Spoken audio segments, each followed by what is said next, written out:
Salut à tous, alors je vais faire cette vidéo en marchant parce que je trouve absolument pas le temps d'en faire. Alors pour info, en fait je voulais en faire une deuxième hier à Osaka et j'ai pas pu parce qu'en fait il s'est mis à pleuvoir mais façon tempête tropicale. Bon bah c'est le Japon, je pense que c'est monnaie courante ici.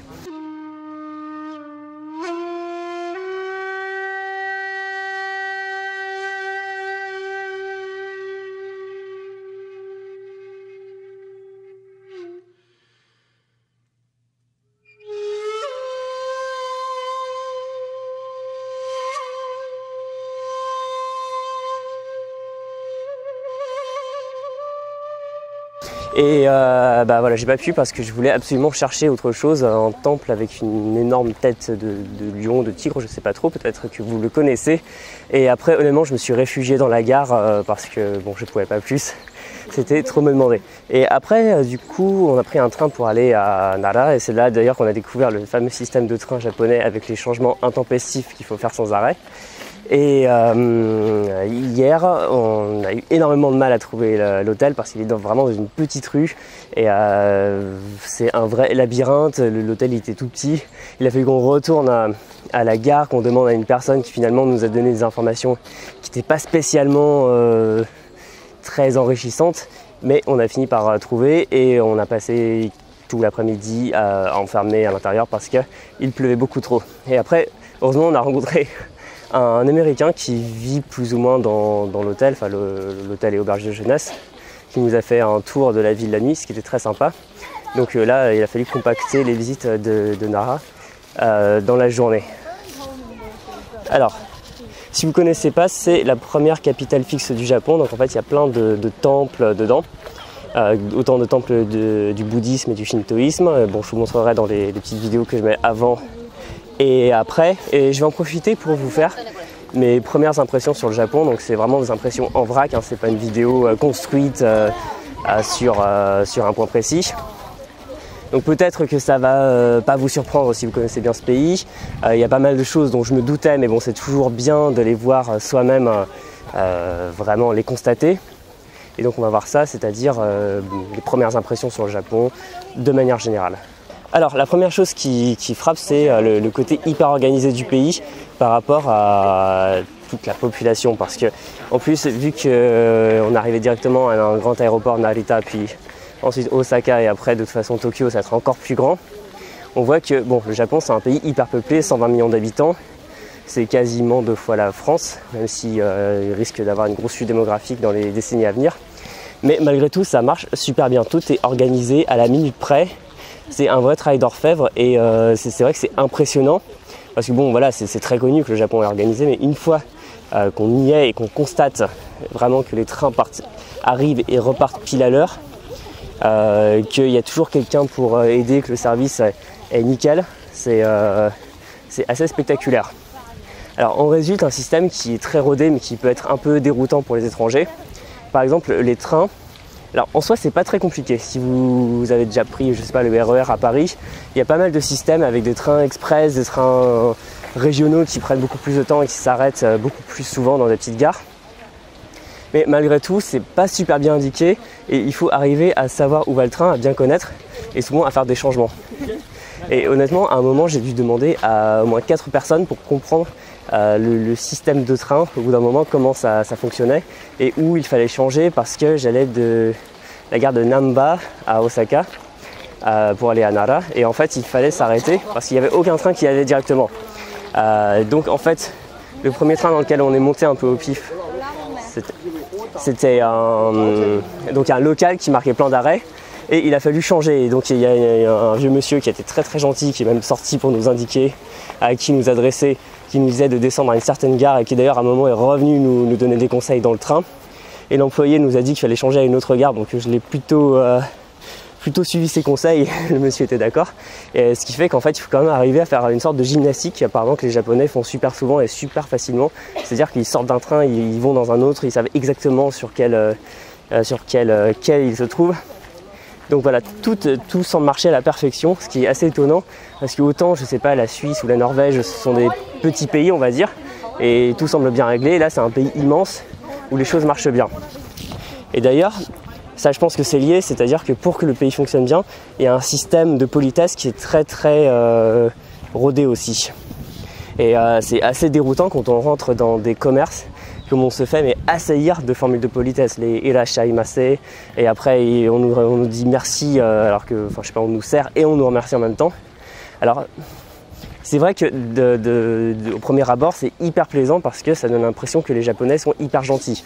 Et c'est vrai que globalement ils sont serviables, on peut demander à n'importe qui dans un parc de nous aiguiller. Il y a quand même de fortes chances pour que la personne nous réponde, même nous montre un peu le chemin, et même à la fin s'excuse de ne pas pouvoir. Enfin, il y a même des employés qui disent je vous aurais bien accompagné mais je ne peux pas quitter mon poste. Enfin, oui, bah, il n'y a pas de problème, c'est votre boulot. Et d'ailleurs ça c'est très bien pour pratiquer le japonais parce que peu de gens parlent anglais. Quand c'est de l'anglais c'est un niveau assez basique. Et dès qu'ils voient qu'on parle un petit peu japonais, ils sont très contents parce que ça les soulage d'un énorme fardeau. D'ailleurs ça c'est un truc que sur lequel je voulais revenir. C'est qu'on dit souvent que maintenant tout le monde parle anglais, que l'anglais c'est la seule langue utile. Mais franchement, dans les faits, à part les gens qui, comme vous et moi, apprennent des langues, en fait la plupart des personnes, les langues ça les saoule. En fait ils s'en fichent et ils communiquent dans une langue étrangère uniquement par commodité parce que ils n'ont pas le choix. Mais s'ils pouvaient, ils communiqueraient dans leur langue maternelle. Et les japonais c'est pareil, ce qui fait que non seulement ils sont contents, et il va y avoir des effusions de Nihongo ga jouzu desu ne, ou les phrases comme ça, c'est-à-dire votre japonais est excellent, même si on dit 2-3 phrases basiques d'ailleurs. Et donc voilà, c'est un pays où il est très facile de pratiquer parce que il est possible de parler aux gens. En soi, les gens entre eux parlent très peu. Même, enfin, il n'y a pas y avoir de gens qui se connaissent pas, qui vont se dire bonjour comme ça à l'improviste. Quand ils se connaissent, bon, c'est évidemment autre chose. Mais il y a très peu de contacts finalement imposé entre les Japonais, à part dans le monde, par exemple, du commerce. Et d'ailleurs, ce qui est assez étonnant, c'est que autant les commerçants, ils vont faire des effusions de politesse, autant les gens qui viennent dans les commerces, eux, vont rester très silencieux. Et du coup, c'est vrai que nous, Français, quand on nous dit merci, on répond des choses, etc. Donc, il est parfois difficile de se dire, de trouver la bonne formule de politesse. Voilà. Alors ça fait partie des premières impressions. Sinon, j'ai trouvé que outre le fait que le pays fonctionnait bien, excusez-moi, j'ai failli me casser la gueule sur une racine. Par contre, j'ai trouvé que le pays a un amour du plastique, un amour de l'emballage qui est complètement fou. C'est-à-dire qu'ils ont des emballages hyper ingénieux pour tout. Par exemple, sur les onigiri, ces boules de riz généralement fourrées qui sont entourées d'algues, il y a tout un système super intelligent, façon un truc de Babybel à ouvrir comme ça. Mais à la fin, on se retrouve avec une quantité de plastique folle. C'est pareil pour les fruits, parce que les fruits, ça a des tarifs de malade dans ce pays. C'est-à-dire qu'un melon, on va acheter, je sais pas, de 3 € max en France, il va coûter quelque chose comme 1400 yens, c'est-à-dire plus de 13 €. Et en fait, ça va tout être emballé de manière super jolie. J'ai même vu des pommes emballées dans des petits manteaux, même des fraises, des barquettes de fraises où chaque fraise est emballée dans un petit truc. Et c'est vrai qu'ils ne regardent pas à ce niveau-là, c'est assez dingue. Et par exemple, dans les hôtels, quand ils fournissent des serviettes, ils vont pas forcément vous fournir des serviettes qu'ils vont laver après. C'est souvent, ils vous filent des serviettes jetables, emballées dans du plastique. Et à la fin, une fois que le client est parti, la serviette, il la balance. Et c'est vrai que c'est assez frappant ça. Voilà, donc je vous en dirai plus parce que forcément c'était des premières impressions et je ne vais surtout pas faire une analyse sociologique après avoir passé quelques jours dans un pays, c'est pas forcément très parlant. Mais voilà, je vous reviendrai avec plus de choses. Là, je vais retourner tranquillement à l'auberge parce que j'y ai laissé mes affaires. Et après, on va prendre le train pour Kyoto. D'ailleurs, je voulais vous montrer, j'espère que vous allez les voir derrière moi, il y a des daims partout. Dans cette, voilà, vous en voyez un derrière. Il y a des daims absolument partout dans cette ville. Et ce qui est drôle, c'est qu'en fait, on peut acheter de la nourriture pour eux. Comme si ces morphales étaient déjà pas assez bien nourris, alors qu'en fait, ils passent leur temps à manger. Parce qu'absolument tout le monde, vous devriez en voir par là, absolument tout le monde leur donne à manger. Et d'ailleurs, il y en a un qui me regarde comme ça. C'est drôle, c'est qu'il y en avait aussi. Attends. Ouais, je sais pas si vous le voyez, il nous regarde là, celui-là. Et mais après, par contre, ce qui est drôle, c'est qu'à partir du moment où ils comprennent que vous n'avez pas de nourriture pour eux, ils ne vous calculeront plus. Là, par exemple, voilà, celui qui est derrière. Ah oui, ce qui est drôle, c'est que vous remarquez qu'ils font des sortes de courbettes. Et en fait, on dirait... Oula, il était meilleur celui-là. Ils font des sortes de courbettes et en fait, les Japonais de la ville, ils vont faire aussi ça. Ils vont faire ils vont baisser la tête comme ça devant eux, les daims vont faire la même chose. Et c'est assez drôle et on prend assez vite le pli. Et voilà, mais en tout cas, ouais, vu qu'il y a un interdit religieux parce que apparemment ce serait l'incarnation d'un dieu du shintoïsme et donc un animal protecteur de la vie, il est absolument interdit de leur faire du mal.